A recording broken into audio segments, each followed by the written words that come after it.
Good afternoon, the five of you out there.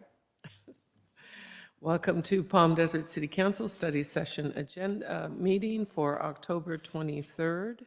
It is 3:15. And did you want to do roll call, or shall we do that later? I have the record reflect all council members are present. Great, thank you. Okay, let's go straight to it.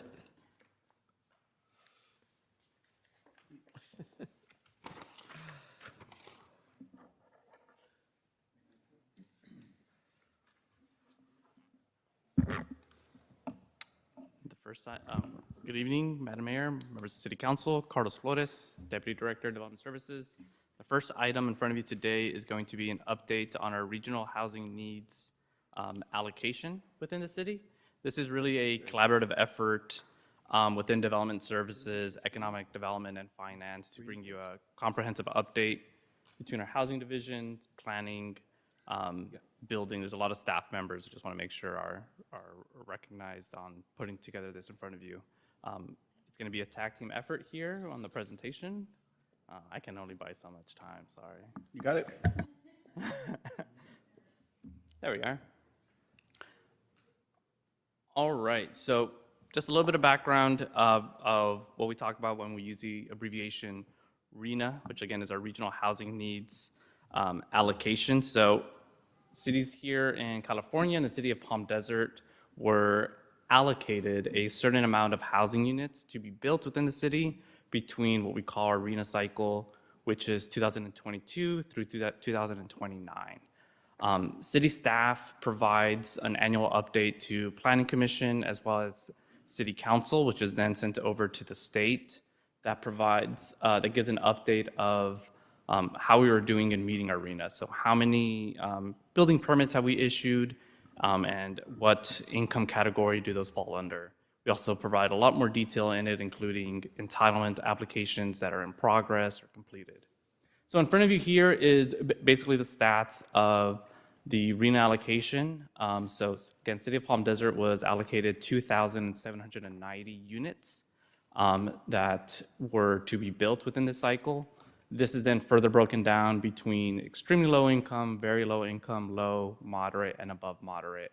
There's a lot of stats here on the screen, but I also thought it'd be worthwhile to show what it means when we say, you know, how do you qualify for a moderate income or low income property? It's based off of how many people in your household, and but based off of the median income of the county you're in this case, Riverside County. So that's what that table is. Again, we give this update annually, and we'll continue to do so. But here we're at more or less the halfway point of our cycle.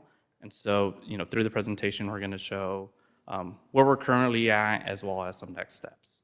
So I'm going to turn it over to Sihi Fernandez to give you a further update.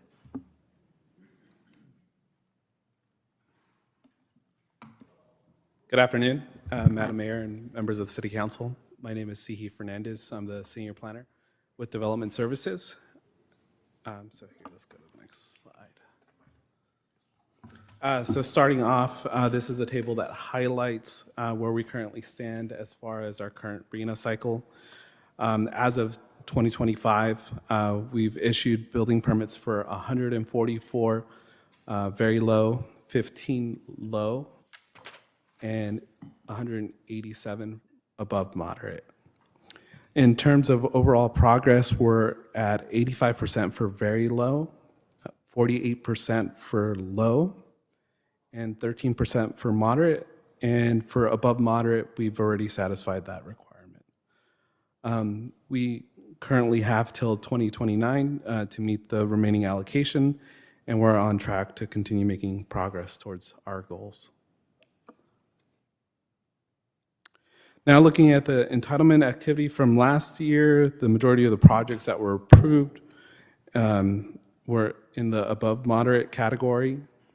Arc Village is the only project from last year that includes very low and low. We had a total of 849 residential units approved through entitlement. This year, we've seen several new projects come in for entitlement review, including The Shores, Portola Springs, affirmed housing in Catavina. Altogether, these 4 projects represent approximately 1,440 new residential units. And with that, I'll go ahead and turn it over back to Carlos. So that's where we're at in our progress. Our housing division, as well as planning and collaboration with economic development, continues to look at next steps, not just through our private entitlement, but also on the city-owned properties. The largest effort that we have here, which you'll be receiving an update shortly, right, is our University Neighborhood Specific Plan, and that is the 170 acres where there is an allocation of at least 220 affordable units. Along with that, again, there's coordination with economic development between housing and economic development on city-controlled properties and any opportunities there to continue to meet our RHNA. We also are excited with our new land management software. Starting that, updates that you're getting today, we'll be able to have even more reporting capabilities of what we're seeing, the types of units that are coming in and affordability with it. On the right-hand side, what that is here is when the city adopted its housing element, we had to identify throughout the city where would different affordable housing units be allocated to. And so on the right-hand side, it's been an update after that to say, okay, these are the properties that we identified would have affordable housing. Where are those at in the process? So you have multiple that are under construction, and you have multiple that are in some sort of entitlement review, and then you have other properties that we have not seen go through those steps yet, but we'll continue to monitor. All that said, concludes our presentation. Thank you very much. Are there any questions? And just to add, one of the things when you talked about the state mandates how much of each type of housing must be built, then it is sent to the metropolitan planning organizations, and from there, sometimes there's a little bit different formulas how they achieve what is allocated to whom and to which city. And the last RHNA allocation effort was based on, it's really easy to see there's a bunch of empty land out there, therefore they should put housing out there. But that destroys all the transportation plans and all of our efforts with sustainable communities and good air. So we really looked at the last time when we tried to figure out the RHNA allocation is where are the jobs? And let's put housing close to the jobs. And that's a difficult, as this whole process is difficult, that lend, it was logical, it made sense, but it did lend some difficulties. But I think we made some great progress putting things through that lens. Go. Hey, Carlos, just do have a question, if you don't mind. So in an 8-year period, we're supposed to have 2,800 of what are considered affordable housing units come online. Is that correct? Is this between 21 and 29, 2021, 2029? So it's 2,790 total units, 1,596 which are considered affordable housing. So for moderate or low income. Got it. Okay. This table here, the column on the left, shows what that allocation is broken down. Got it. And currently, what is our inventory of what is considered affordable housing within the city? Meaning, like what? Well, it's Existing units. Sorry. So the way it works for purposes of reporting in the cycle, you report the number of permits that you have issued. So it's not necessarily taking your existing inventory and then counting that towards your cycle. It's you have to issue 675 building permits within this time period that are allocated for a very low unit. So that's what this table shows here. In 2022, we issued a certain amount, and that's when you can count it for purposes of RHNA. Right, but just to give me perspective, our current inventory of what is considered affordable housing units which within our city, projects? yeah, like what do we have to date that we can submit to RHNA and say, we currently have so many affordable housing units? I just want some idea of scope and scale on what's coming down the pike versus what we already have. Does that make sense? So you're talking about, sorry, just make sure I understand. You're talking about, are you wondering the total projects That that are- you have under construction? Or that have already been built, or what, that exist, yeah. Oh, that exists. Okay, so we have, yeah, we do report that as part of our, that's more of an effort and part of our housing element to say, these are all our existing affordable housing properties. So those are the, like the 13 Palm Desert Housing Authority owned properties, right? The Carlos Ortega Villas, One Quail Place. So you do include that in your housing element. And then we also have all of the projects that during this cycle were under construction and done, right? You have the, they're called the Agate Apartments next to Spanish Walk, Millennium Apartments, Palms Community, all of those are under construction. So when you develop this map that that I'm showing here, right, for your housing element, you do consider, you do identify, I guess, everything that's existing, but when it comes to what they allocate, everything has to be new. It's like, okay, that's great that you have all that existing, but we're saying you need to issue new ones. You're not counting those anymore. You're issuing permits for completely new projects within these categories. Okay. And the number of existing, I've heard the figure of like 1,300, roughly. If I could interrupt, we could provide you with, so if you're asking for the total number of affordable units that we have in the city currently, we can provide you with that Yeah, 'cause number. I We get asked currently that. don't have it today. Yeah, sometimes I'm, Send it to all of us. yeah, perfect. I just get asked Absolutely. that when I'm out and about occasionally, so I appreciate that. Thank you. And it's Thanks. important to know with RHNA, cities don't, especially since redevelopment went away, cities don't build this housing, but we do have to plan for it, and we do have to make it easy for it to get there. But they do hold our feet to the fire, as you showed with those matrices. Sure. Can you state what the average median income is? Do we know the AMI threshold for the county at this moment? It's in there. What's the annual? Because I saw just the numbers, but I don't think if it slipped through on what the income per household it average. is, so this table here shows you, depending on numbers of household, right? So the median for a single household in Riverside County is 72,750. For a two-person household, 83,100, 93,000. But what is the base? Okay, so maybe it's, the county is based on, I think it's the federal, or is it the poverty line? I think it's what it's based on. Sorry, that's the number that I was, I guess, referring to. And it's okay if you don't have that off the top of my head. Yeah, I don't realize have the it's- top of my head. Okay, sorry, that kind of took me to backtrack. And also, do you have any rough idea of how the other cities are doing in comparison with their RHNA numbers? I know it was brought up with the possibility of having cities collaborate in a unique way. So just, again, off the top of my head. No, I don't know. Thank you. Yeah, I don't know. We're doing I know that was a pop quiz. I would comfortably say, at least in the Coachella Valley, we're doing well Thank you. compared to other cities, Yeah. but I don't know this exactly. Thank you so That much. is all, every city has to or should be reporting it on an annual basis, so that's public information that can be gathered. Yeah, it was just it was presented in a different scope about the possibility of some cities joining or creating a housing JPA. So that just, I thought maybe this is the opportunity to get some info for context down the line. Again, thank you.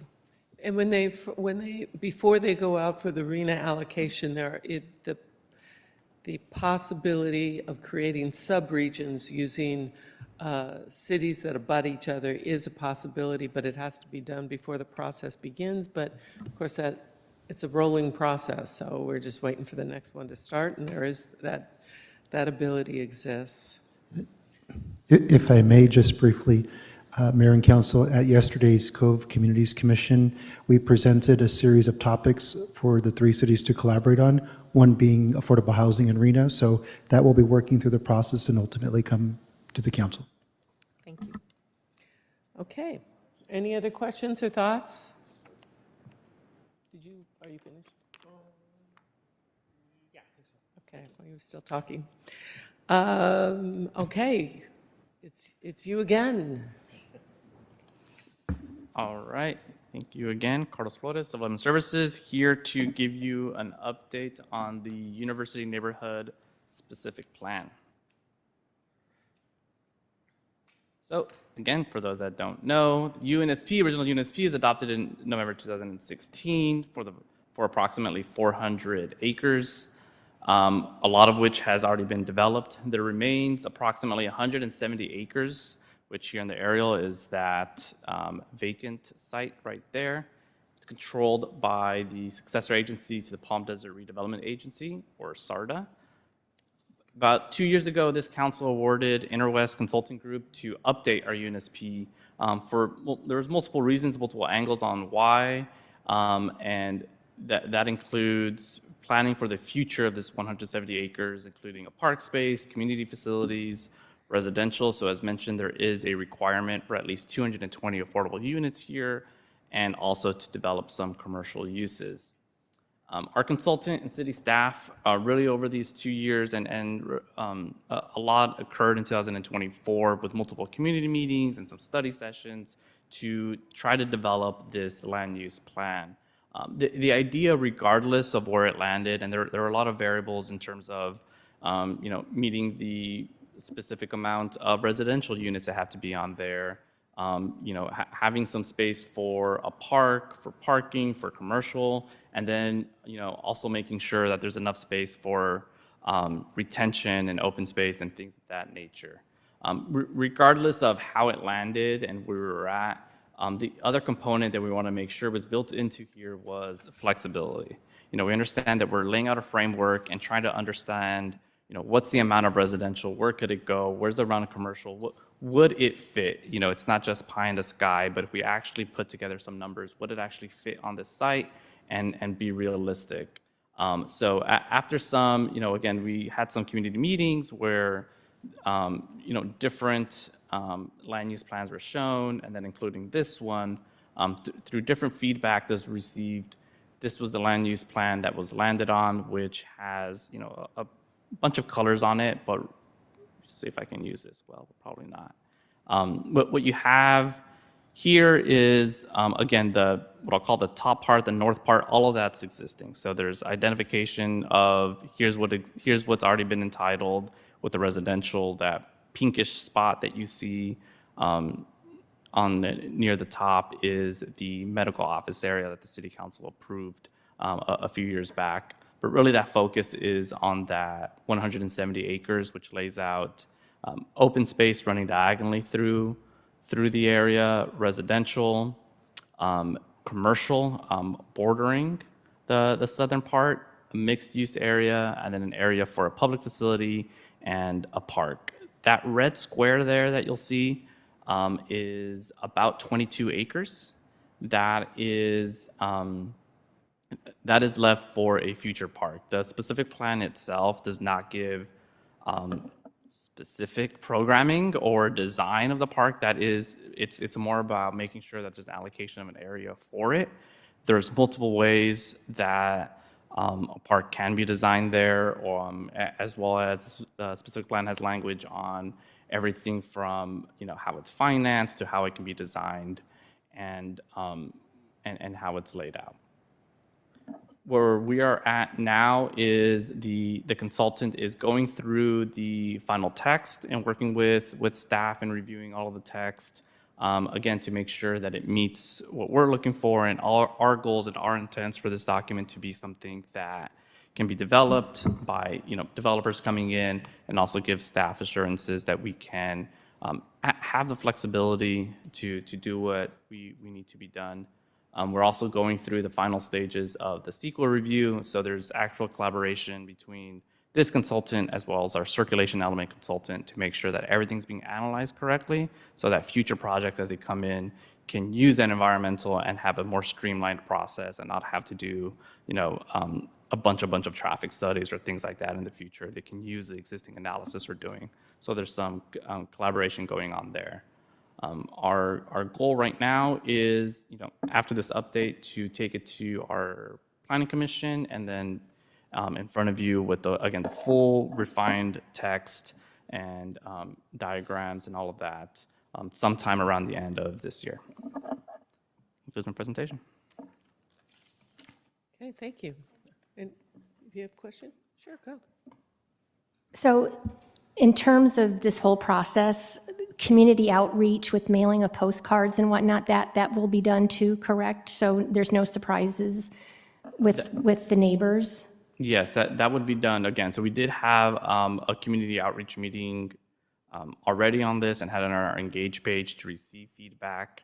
And in multiple ways, when the specific plan goes out to Planning Commission, City Council, there will be mailings done to existing and surrounding residents within there to be able to comment on it. Also for the sequel review, that itself has public comment and public review necessary. So there's multiple. Okay, and then when the postcards get mailed out to the surrounding neighbors, and is that, the developer pays for it, but do they actually mail it out as well? Or how does that work? So we have proof? So in this case, it would be the city, right? Since we are doing the specific plan update, Okay. we would do the mailings Okay. ourselves. Now, a future developer coming in per project, they provide us the mailing labels, and those projects itself would also have notification. But right now, this is a Okay. city-done project, but we'd be doing that mailing. Very good, thank you. Okay, any other questions or comments? I do. Please. Carlos, the concepts here, do the intended designations map to the existing zone? So like neighborhood low is the same as low density on these concepts? Yes, so these original, yes, this was the original ones here, and then they refined it in this one here, this final one. Okay, so the uses map to the, okay, so roughly that's. Yeah, and also map, another part of that was making sure that there had to be some consistency with your existing specific plan because of the entitlement that already happened, to make sure you're not changing it up too much and creating some nonconformity. So it maps to that as well. One of the things that I like in both of the concepts, but particularly in this concept 01, I just share some thoughts right now, is it appears to create a community corridor with some public facilities along a corridor of commercial, where I can imagine shops, and you're basically creating a mini city core. And I think that one of the things that I've noticed is a lot of public parks don't leverage the number of people that come through. And what I mean by that is on any given weekend during season here at Civic Center Park, the parking lot is full of people. And then I can imagine that if there were nearby adjacent commercial spots, coffee shops, restaurants, they would be packed over the weekends. What I like about this is the proximity of the commercial and the parks creates that kind of open space and coordination that really brings some synergy. So directionally, I like especially where that concept is coming, where you're creating a little mini corridor, some commercial, and bringing the parks in to create that kind of vibrant living space. So I like it. Hey, thank you, Carlos. You mentioned in this particular diagram that the kind of northeast, sorry, that would be the southeast corner with the two red squares. Those two red squares total about 22 acres, is that right? No, the 22 acres was this area here for the park. That's what we're This red one here is 12.13 And those red squares are intended for? commercial. Okay, all right. General I misunderstood then. Good, because I like where the park is. That large green square would be roughly 30 to 40 acres? No, that green square is, this one here is 22.3 roughly. Oh, that is, okay. And then with some, so not inclusive of that, which is not just for a landscape buffer, but there's, our intent and goal is also a little bit of passive area, walking trails and things like that, that can still be used, but it's not just purely landscaping. Perfect, thank you. All right, any other questions or comments? Okay, I guess that's it. Thank you. Is there anything else? No. Okay, so we will close this meeting. We have 3:45, we're back here, right? Okay. 6 minutes, go crazy.